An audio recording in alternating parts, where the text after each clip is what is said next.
SSLC PUC ಪರೀಕ್ಷೆಯಲ್ಲಿ ಇನ್ನು ಮುಂದೆ 33% ಪಡೆದ್ರೆ ಪಾಸ್. ಪಾಸಿಂಗ್ ಪರ್ಸೆಂಟೇಜ್ 35% ಇಂದ 33%ಗೆ ಶಿಕ್ಷಣ ಇಲಾಖೆ ಇಳಿಸಿದೆ. ಇಷ್ಟು ದಿನ ಎಸ್ಎಸ್ಎಲ್ಸಿ ಪಿಯುಸಿ ಪರೀಕ್ಷೆಯಲ್ಲಿ 35% ತಗೊಳ್ಳೇಬೇಕು. 35% ತಗೊಂಡ್ರೆ ಅದು ಪಾಸ್ ಅಂತ. ಆದ್ರೆ ಇನ್ನು ಮುಂದೆ 33% ಪಡೆದ್ರೂ ಕೂಡ ಪಾಸ್. ಪಾಸಿಂಗ್ ಪರ್ಸೆಂಟೇಜ್ 35% ಇಂದ 33%ಗೆ ಶಿಕ್ಷಣ ಇಲಾಖೆ ಇಳಿಸಿದೆ. ಒಟ್ಟಾರೆ 35% ಅಂಕಗಳ ಬದಲಿಗೆ 33% ಪಡೆದ್ರೆ ವಿದ್ಯಾರ್ಥಿಗಳು ಪಾಸ್ ಆಗ್ತಾರೆ. ಎಸ್ಎಸ್ಎಲ್ಸಿ ಪರೀಕ್ಷೆಯಲ್ಲಿ ಇನ್ನು ಮುಂದೆ 625ಕ್ಕೆ ಕನಿಷ್ಠ 206 ಅಂಕ ಗಳಿಸಿದ್ರೆ ಪಾಸ್. ಪರೀಕ್ಷೆಯ ವ್ಯವಸ್ಥೆಯಲ್ಲಿ ಏನು ಅವ್ಯವಸ್ಥೆ ಇತ್ತು ಅದನ್ನು ಸುಧಾರಣೆ ತರಬೇಕಾಗ್ತದೆ. ಆವಾಗ ನಮಗೆ ಗೊತ್ತಾಗ್ತದೆ ಯಾವ ಮಟ್ಟದಲ್ಲಿ ನಾವಿದ್ದೀವಿ ಅಂತ ಹೇಳಿ. ಈ ಅಕಾಡೆಮಿಕ್ ಇಯರಿಂದ ನಮ್ಮ ರಾಜ್ಯದಲ್ಲಿ 33 ಈಸ್ ದ ಪಾಸಿಂಗ್ ಮಾರ್ಕ್ಸ್.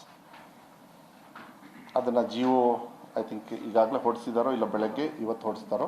ಅದನ್ನು ಈ ವರ್ಷದಿಂದ 33, 206 ಯಾವುದಾದ್ರೂ ಸಬ್ಜೆಕ್ಟಲ್ಲಿ 30 ಮೇಲೆ ಇದ್ರೂ ಕೂಡ 30 ಇದ್ರೂ ಕೂಡ ಅದು ಕೂಡ ಪಾಸ್ ಅಂತ ಕನ್ಸಿಡರ್ ಮಾಡ್ತೀವಿ. ವೆನ್ ಇಟ್ ಈಸ್ 33% ಅಗ್ರಿಗೇಟ್ ಅಂದರೆ 206 ಟೋಟಲ್ ಆಗಿ ಯಾವುದೋ ಒಂದು 2 ಸಬ್ಜೆಕ್ಟಲ್ಲ, ಅದೇ ಮುಂಚೆನೂ ಇತ್ತು, ಅದೇ ಕಂಟಿನ್ಯೂ ಆಗ್ತದೆ. SSLCಯಲ್ಲೂ ಕೂಡ PUCಯಲ್ಲೂ ಕೂಡ same. Bottom line 33 passing marks, but ಅಲ್ಲಿ 600 ಇರುತ್ತೆ. 600ಗೆ 198 ಅಲ್ಲಿ ಪ್ರಾಕ್ಟಿಕಲ್ಸ್ ಎಲ್ಲ ಇರ್ತದೆ. ಪ್ರಾಕ್ಟಿಕಲ್ಸಲ್ಲಿ 70 ಇದ್ದಾಗ 21 ಪಾಸಿಂಗ್ ಮಾರ್ಕ್ಸು ಮತ್ತು ಪ್ರಾಕ್ಟಿಕಲ್ಸು. ಈ ಬಗ್ಗೆ ಮಾತಾಡೋದಕ್ಕೆ ಶಿಕ್ಷಣ ತಜ್ಞೆ ಆಗಿರೋ ಭಾರತೀಯರು ನಮ್ಮ ಜೊತೆ ಸಂಪರ್ಕದಲ್ಲಿದ್ದಾರೆ. ಮೇಡಮ್ ನಮಸ್ತೆ. ಮೇಡಮ್, ಇಷ್ಟು ದಿನ 35% ಅಂದ್ರೆ 35% ಬಂದ್ರೆ ಪಾಸು, 35 ಅಂಕ ಅಟ್ಲೀಸ್ಟ್ ಪಡಿಲೇಬೇಕು ಅಂತ. ಬಟ್ ಈಗ ಪಾಸಿಂಗ್ ಪರ್ಸೆಂಟೇಜ್ ನ ಇಳಿಸಿದ್ಯಲ್ಲ, ಈಗ ರಿಸಲ್ಟ್ ಜಾಸ್ತಿ ಬರಬೇಕು ಅಂತ ಅಂದ್ರೆ ಕ್ವಾಲಿಟಿ ಆಫ್ ಶಿಕ್ಷಣ ಸಿಗಬೇಕು ಮಕ್ಕಳಿಗೆ ಅಂತ. ಬಟ್ ಈ ಪರ್ಸೆಂಟೇಜ್ ಇಳಿಕೆ ಮಾಡಿರೋದು ಪಾಸಿಟಿವ್ ಆಗುತ್ತಾ ನೆಗೆಟಿವ್ ಅಂತ? ನನ್ನ ಅನಿಸಿಕೆ ಇದು ಕ್ವಾಲಿಟೇಟಿವ್ ಆಗೋದಿಲ್ಲ. ಎಜುಕೇಶನಲ್ ಕ್ವಾಲಿಟಿ ಡಿವ್ಯಾಲ್ಯೂಯೇಟ್ ಆಗುತ್ತೆ. ಮತ್ತೆ ಕರ್ನಾಟಕದ ಎಜುಕೇಶನ್ ಸ್ಟ್ಯಾಂಡರ್ಡ್ ಬೀಳುತ್ತಮ್ಮ. ಸ್ಟೂಡೆಂಟ್ಸ್ ನ ಲರ್ನಿಂಗ್ ಎಬಿಲಿಟಿ ಡಿಪ್ಲೀಟ್ ಆಗುತ್ತೆ. ಮತ್ತೆ ಕರ್ನಾಟಕದಲ್ಲಿ ಪರೀಕ್ಷೆ ಅಟೆಂಡ್ ಮಾಡುವ ಪಾಸ್ ಪರ್ಸೆಂಟೇಜ್ ಒಂದು ಜಾಸ್ತಿ ಆಗ್ಬಹುದು ಅಷ್ಟೇ ಹೊರತು ಸ್ಟೂಡೆಂಟ್ಸ್ ನ ಅಕಾಡೆಮಿಕ್ ಡೆವಲಪ್ಮೆಂಟ್ ಖಂಡಿತ ಆಗೋದಿಲ್ಲ. ಬರೀ ಪಾಸ್ ಫೇಲ್ ಅನ್ನೋ ಒಂದು ಕ್ಯಾಲ್ಕುಲೇಷನ್ಗೆ ಒತ್ತು ಸಿಗುತ್ತೆ ಅಷ್ಟೇ. ಈಗಾಗ್ಲೇ ಇಂಡಸ್ಟ್ರಿನಲ್ಲಿ ಈ ಕೋವಿಡ್ ಬ್ಯಾಚ್ಗಳು, ಈ AI ಡಿಜಿಟಲ್ ಲರ್ನಿಂಗ್ ಎಲ್ಲ ಬಂದಿರೋದ್ರಿಂದ ಬರೀ ಕಾಪಿ ಪೇಸ್ಟ್ ಪ್ರಾಜೆಕ್ಟ್ ಎಲ್ಲ ಅಸೈನ್ಮೆಂಟ್ ಗಳಾಗ್ಲಿ, ಪ್ರಾಜೆಕ್ಟ್ ಗಳಾಗ್ಲಿ, ಎಸ್ಸೆಗಳಾಗ್ಲಿ ಯಾವುದನ್ನೇ ಕೇಳಿದ್ರು AI ಬಂದಿರೋದ್ರಿಂದ ಎಲ್ಲರೂ ಒಂದು ಕಾಪಿ ಪೇಸ್ಟ್ ಮಾಡಿ ಸಬ್ಮಿಟ್ ಮಾಡೋದ್ರಿಂದ ಈ ಹುಡುಗನ ಪ್ರೊಫೈಲ್, ಇವನ ಹಿಂದೆ ಎಷ್ಟು ಪ್ರಬುದ್ಧತೆ ಇದೆ, ಇವನ ಕ್ವಾಲಿಟಿ ಏನು ಅನ್ನೋದನ್ನ ಅಳಿಯೋದೇ ಬಹಳ ಕಷ್ಟ ಆಗ್ತಾ ಇದೆ. ಈಗಾಗಲೇ ಇಂಡಸ್ಟ್ರಿನಲ್ಲಿ ಇದು ಅಳು ಕೇಳಿ ಬರ್ತಾ ಇದೆ. ಫ್ರೆಷರ್ಸ್ ಎಲ್ಲರದು ಕ್ವಾಲಿಟಿ ಸಬ್ಸ್ಟ್ಯಾಂಡರ್ಡ್ ಆಗ್ತಿದೆ. ಮೊದಲ ತರ ಇಲ್ಲ.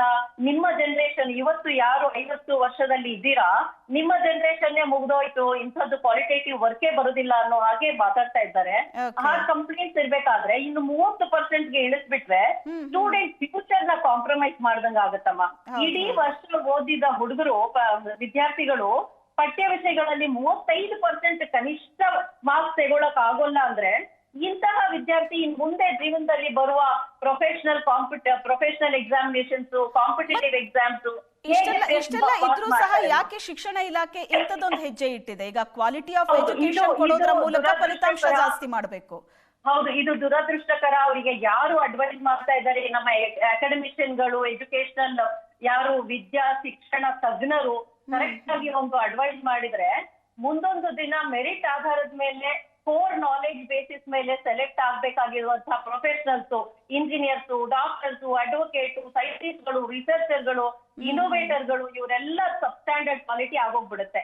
ಸರ್ಕಾರಕ್ಕೆ ಈ ನಿರ್ಧಾರವನ್ನ ರಿವರ್ಸ್ ಮಾಡೋಕಾದ್ರೆ ಮಾಡಿ ಏನ್ ಮಾಡ್ಬೇಕು ಅಂತಂದ್ರೆ, ಕಷ್ಟಪಟ್ಟು ಅಕಾಡೆಮಿಕ್ ಫೋಕಸ್ ಇಟ್ಕೊಂಡು ಓದೋ ಮಕ್ಕಳಿಗೂ ಒಂದು ನ್ಯಾಯ ಕೊಡಿಸ್ಬೇಕಂತಂದ್ರೆ ನಾವು ನಮ್ಮ education department teacher qualitative training for teachers ಕೊಡ್ಬೇಕು. ಇವತ್ತು ಎಲ್ಲ ಟೀಚರ್ಗಳಿಗೂ ಟ್ರೈನಿಂಗ್ ಇಲ್ಲದ ಹಾಗಾಗಿದೆ. Okay. ಎಕ್ಸ್ಪೀರಿಯನ್ಷಿಯಲ್ ಲರ್ನಿಂಗ್ ಬಗ್ಗೆ, ಎಂಪ್ಲಾಯಬಿಲಿಟಿ ಸ್ಕಿಲ್ಸ್ ಬಗ್ಗೆ, ವಿದ್ಯಾರ್ಥಿಗಳ ಮೆಂಟಲ್ ಹೆಲ್ತ್ ಬಗ್ಗೆ, ರೆಸಿಲಿಯನ್ಸ್ ಬಿಲ್ಡಪ್ ಮಾಡೋದ್ರ ಬಗ್ಗೆ, Okay. ಅದರ ಬಗ್ಗೆ ಎಲ್ಲ ಒತ್ತು ಕೊಡ್ಬೇಕು. ಪಠ್ಯಕ್ರಮಗಳನ್ನ ಇಂಪ್ರೂವ್ ಮಾಡೋದಕ್ಕೆ ಯೋಚನೆ ಮಾಡ್ಬೇಕು.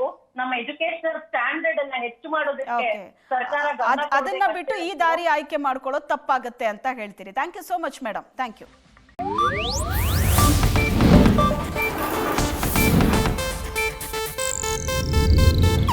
ಇದು ಏಷ್ಯಾನೆಟ್ ನ್ಯೂಸ್ ನೆಟ್ವರ್ಕ್ ಪ್ರಸ್ತುತಿ.